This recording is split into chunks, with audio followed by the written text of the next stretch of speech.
Hey guys, what's up? This is Daza Vlogs, and yes, we are back with a request. This one is this is the only quality I could find. Thank you for whoever had this. Thank you. I'm using your video because it was a request. Thank you. Fatimah Zahratunnisa, Bluebird.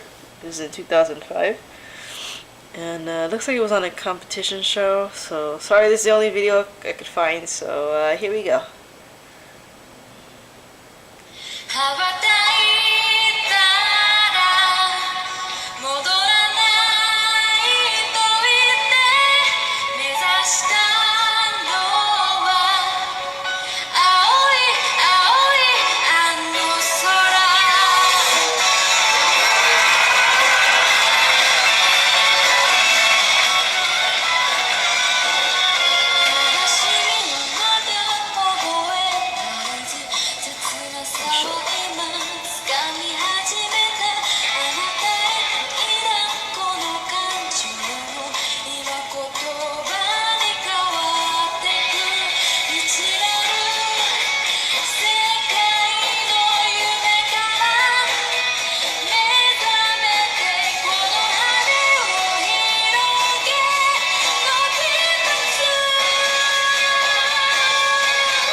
Look at the pearls.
Well done.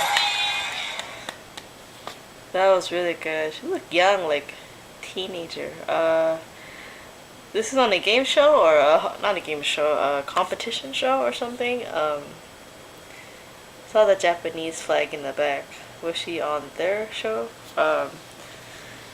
But she has a great voice. Thank you so much for that request. Very effortless. Her voice hit the right notes. I didn't hear any cracks in there. And she was enjoying herself. Hey, I'm gonna show you something. Yo, what's up? Everybody went crazy at the beginning. They're like, woo!